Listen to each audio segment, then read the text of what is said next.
आप सभी लोगों को मेरा नमस्कार। साथियों, वीडियो के इस पार्ट में आज मैं आपसे आईपीसी के सेक्शन 306 किसी भी व्यक्ति को आत्महत्या के लिए उकसाना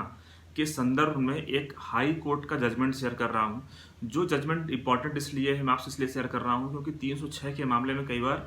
निर्दोष लोगों को भी फंसा दिया जाता है जिनका नाम लैंड डिक्लेरेशन में नहीं होता है, या फिर कई बार जैसे किसी व्यक्ति ने सुसाइड किया, उसके घर वालों की दुश्मनी किसी व्यक्ति से, तो वो लोग उसका भी नाम उसमें जोड़ देते हैं कि इनकी वजह से इसने सुसाइड किया है।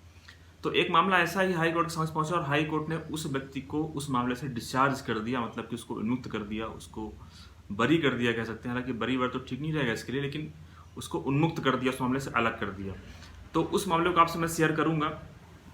आपको इस मामले में बता दूं कि आप अगर इस जजमेंट को पढ़ना चाहते हैं तो उसका मैं लिंक ऐड कर दूंगा। इस जजमेंट में जो केस की जो स्टोरी है वो क्या थी और उसके बाद हाई कोर्ट ने किस आधार पे आरोपी को इस मामले से अलग डिस्चार्ज कर दिया, इस बारे में आपको बताऊंगा। तो साथियों, मैं आपको बताऊं कि ये जो मामला है ये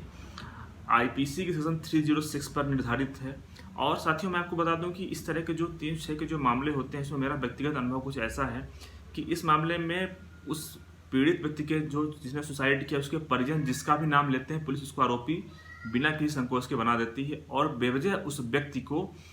लिटिगेशन में उलझना पड़ता है, उसको फीस पे करना पड़ता है और उसके सामने एक कह सकते हैं एक तलवार लटकती रहती है कि कहीं सजा ना हो जाए। तो इस प्रकार से वो 3-4 साल 5 साल जब तक ट्रायल चलता है तब तक वो व्यक्ति संशय में और डर में अपनी ज़िंदगी व्यतीत करता है। तो आपके पास साथियों ऑप्शन है, जैसा कि हमने पहले ही बताया है कि आप अगर 306 के मामले में अगर आपके पास एविडेंस है तो आप 482 के अंतर्गत जा सकते हैं एफआईआर को क्वेश कराने के लिए। दूसरा तरीका है, जैसा कि इस मामले में हुआ, कोर्ट जब चार्ज फ्रेम करती है, चार्ज फ्रेम में अगर कोर्ट ने आपके खिलाफ चार्ज फ्रेम कर दिया है तो आप उसको भी चैलेंज कर सकते हैं हाई कोर्ट में। इस मामले में ऐसा ही किया गया था। इस मामले में जो चार्ज फ्रेम किया गया था तो उसको चैलेंज किया गया था। तो साथियों, ये जो मामला है ये Lalit Dubey versus state of MP and others के नाम से है और ये मामला मध्य प्रदेश हाई कोर्ट के इंदौर बेंच से डिसाइड हुआ है। अब साथियों, इस केस में आपको एफआईआर की स्टोरी बताऊं तो इस केस में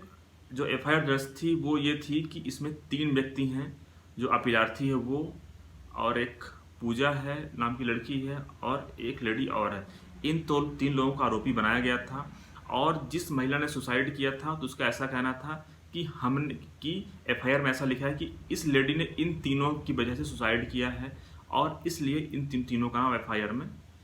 जोड़ दिया गया, इन तीनों के नाम एफआईआर दर्ज कर ली गई। अब साथियों, इसके बाद जब जो अपीलार्थी है, साथियों मैं इसमें इस केस में 3 आरोपी हैं, उसमें से एक व्यक्ति जिसका कि इस मामला से लेना देना नहीं था, उसके बावजूद भी उसको आरोपी बना लिया गया। उस व्यक्ति ने इंदौर हाई कोर्ट के समक्ष ये केस इसको पिटीशन को फाइल किया था। तो मैं उस व्यक्ति को अपीलार्थी के नाम से आपको बताऊंगा वीडियो में आगे, तो आप समझ जाइए कि अपीलार्थी मतलब जिस व्यक्ति ने ये इसको अपील को फाइल किया है। दूसरा 2 लोग और हैं जिनको मैं को एक्यूज्ड सह आरोपी के नाम से आपको बताऊंगा कि ये दोनों सह आरोपी हैं। तो साथियों, इस केस में जो अपीलार्थी है उसने क्या दलील दिया कि उसको क्यों इस मामले से डिस्चार्ज कर देना चाहिए, उसको क्यों इस मामले से अलग कर देना चाहिए, क्योंकि उसका इस मामले से कोई लेना देना नहीं है। तो साथियों, उसकी दलील ये थी कि उसका ये कहना था कि मेरा इस मामले से कोई भी लेना देना नहीं है, ना तो जिस लेडी ने सुसाइड किया है ना तो मेरा उस लेडी से कोई डायरेक्ट लिंक है, ना तो मेरी उससे कोई जान पहचान है। हाँ, उसने एक एफआईआर कॉपी शेयर किया कोर्ट के समक्ष, जो कि एफआईआर इस घटना के, मतलब जो सुसाइड किया इस लेडी ने उस घटना के लगभग 6 महीने पहले किया। साथियों, उस एफआईआर में क्या हुआ था कि जिस लेडी ने सुसाइड किया है उस लेडी का लड़का, और इस केस में जिनको सह आरोपी बनाया गया है लड़की को, उस लड़की के साथ उसने छेड़खानी किया और उस लड़के ने जो छेड़खानी किया था वो अपीलार्थी के रेस्टोरेंट के सामने छेड़खानी किया था। तो पुलिस ने क्या किया था कि जब उस लड़की ने एफआईआर दर्ज करवाई जिसको किस मामले में सह आरोपी बनाया गया है, तो उसने इस अपीलार्थी को जो कि रेस्टोरेंट का ऑनर है, जिसके यहाँ वो लड़की काम किया करती, जिसके साथ उस लड़के ने छेड़खानी किया था,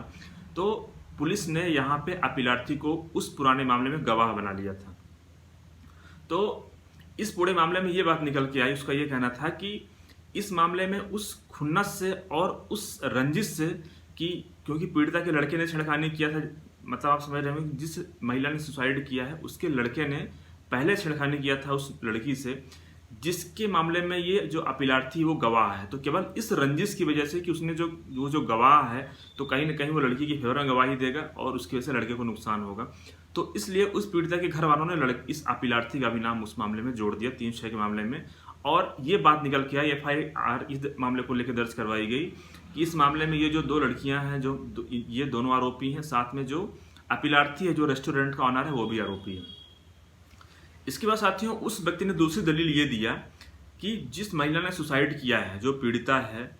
पीड़िता ने सुसाइड नोट भी छोड़ा था। और पीड़िता ने सुसाइड किया था कब? 27/11/2020 को। और सुसाइड नोट बरामद कब हुआ? 13/11/2020 को। तो इस मामले में इस व्यक्ति का ये कहना है, अपीलार्थी का, कि जब सुसाइड नोट बरामद हुआ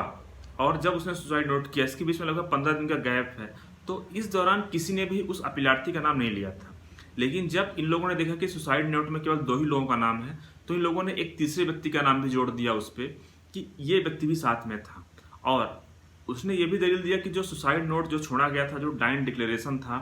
तो वो SDM के समक्ष नोट किया गया था। तो इस प्रकार से उस व्यक्ति का ये कहना था कि डाइन डिक्लेरेशन मेरा नाम कहीं से कहीं तक नहीं है, मेरा कोई डायरेक्ट लिंक नहीं है, इसलिए मुझे इस मामले से उन्मुक्त कर दिया जाना चाहिए, डिस्चार्ज कर दिया जाना चाहिए।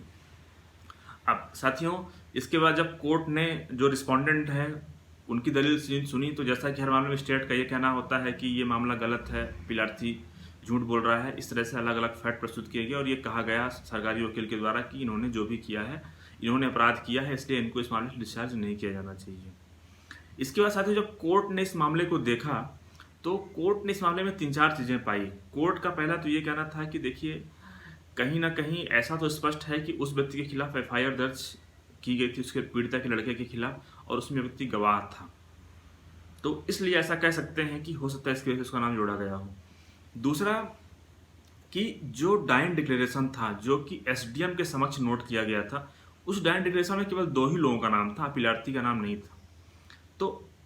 अगर डाइन डिक्लेरेशन में केवल 2 ही लोगों का नाम है, तो फिर अपीलार्थी को उसमें क्यों ऐड कर दिया गया FIR में? तीसरी बात ये थी कि उस लेडी ने अपने डाइन डिक्लेरेशन जो उसने SDM के समक्ष दिया, उसमें उसने कहीं से कहीं तक ये नहीं बताया कि आखिर वो क्यों सुसाइड कर रही है, उसको किस प्रकार से परेशान किया जा रहा है, किस प्रकार से उसको उकसाया जा रहा है कि वो सुसाइड करने के लिए मजबूर है और वो सुसाइड कर रही है। तो इस प्रकार साथियों कोर्ट ने इन चीज़ों को देखा, और इसके बाद कोर्ट ने ये भी देखा कि इस मामले में जो सुसाइड नोट बरामद हुआ है उसके पहले तक, और जब लेडी ने सुसाइड किया तब तक, ये अपीलार्थी का नाम कहीं से कहीं तक उस मामले में नहीं आया था। उसके बाद उस पीड़िता के लड़के और उसके हस्बैंड ने मिल करके अपीलार्थी का नाम भी 306 धारा के अंतर्गत FIR में दर्ज करवा दी और पुलिस ने उनका नाम दर्ज कर लिया। तो इस प्रकार से साथियों कोर्ट ने ये पाया कि इस मामले में कोर्ट उस व्यक्ति को इस मामले से डिस्चार्ज कर रही है। कोर्ट का ये कहना था कि अगर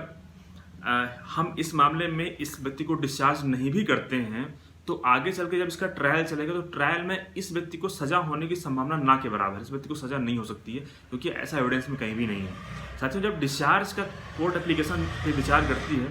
तो कोर्ट इस बात पे ध्यान देती है कि अगर हम इस मामले में इस व्यक्ति के खिलाफ अगर ट्रायल चलता भी है, तो कितनी संभावना है कि इस व्यक्ति को इस मामले में दोषी साबित किया जा सकता है। अगर कोर्ट को ऐसा लगता है कि इस मामले में दोषी साबित होने की इस व्यक्ति की संभावना ना के बराबर है, क्योंकि जिस प्रकार से एविडेंस है ऐसा प्रतीत हो रहा है कि वो इसके खिलाफ नहीं है, तो उस व्यक्ति को कोर्ट डिस्चार्ज कर देती है।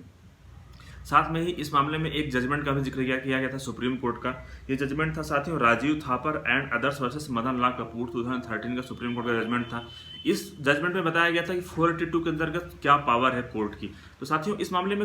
में जो सुप्रीम कोर्ट ने बताया था कि अगर 482 के अंतर्गत कोर्ट के समक्ष ऐसा मामला आता है जहां की ऐसा प्रतीत हो रहा है कि जो साक्ष्य प्रस्तुत की जा रही है कोर्ट के समक्ष वो अखंडित है, मतलब उसका खंडन नहीं किया सकता है, वो कंप्लीट है। तीसरी बात है कि वो अपने आप में जो साक्ष्य है वो कहीं ना कहीं उस मामले को कंक्लूड कर दे रही है, तो उस कंडीशन में 482 के अंतर्गत उस व्यक्ति को डिस्चार्ज किया जा सकता है। इसके अलावा साथियों इस मामले में इस जजमेंट में ऐसा भी बताया गया है कि जो 482 का जो एप्लीकेशन होता है, 482 के एप्लीकेशन पे या तो जब मामले पे कमिटल किया जा रहा है, या फिर जब फ्रेमिंग ऑफ चार्ज का टाइम है, या फिर स्टार्टिंग प्रोसेस है, इस दौरान इसका उपयोग किया जा सकता है। और मुख्यतः इसका उपयोग इसलिए किया जाना चाहिए कि कहीं पे प्रोसेस हमारा जो रूल ऑफ लॉ है इसको कहीं से कहीं तक इसका दुरुपयोग तो नहीं किया जा रहा है। कहीं ऐसा तो नहीं कि किसी व्यक्ति के खिलाफ संभावना बिल्कुल भी नहीं है, किसी के खिलाफ ट्रायल चलना चाहिए, उस व्यक्ति के खिलाफ भी ट्रायल चला दिया जा रहा है और उस व्यक्ति को बेवजह लिटिगेशन में उलझना पड़ रहा है 2-4 साल तक, जब तक कि ट्रायल चल रहा है। तो कोर्ट ने इस प्रकार से विचार विमर्श करते हुए इस मामले से आरोपी को मुक्त कर दिया। मुझे उम्मीद है कि आप समझ गए होंगे कि किस प्रकार से किस किस मामले में डिस्चार्ज का एप्लीकेशन आपका काम कर सकता है, और अगर आपके मामले में भी जो एविडेंस है या फिर आपके पास ऐसा कोई सॉलिड एविडेंस है जिसकी वजह से आप कोर्ट को ऐसा बता सकते हैं कि देखिए हमारे पास ये एविडेंस है और इसके आधार पे हम दावा कर रहे हैं, हम प्रस्तुत कर रहे हैं कि ये मामला अगर लंबा चलेगा भी तो हमें कन्विक्शन होने की संभावना ना के बराबर है, और इन एविडेंस से स्पष्ट हो रहा है कि इस मामले से मेरा लेना देना नहीं है, तो कोर्ट निश्चित ही उस मामले में विचार करती है। हमने काफ़ी सारी तरह के जजमेंट देखे हैं।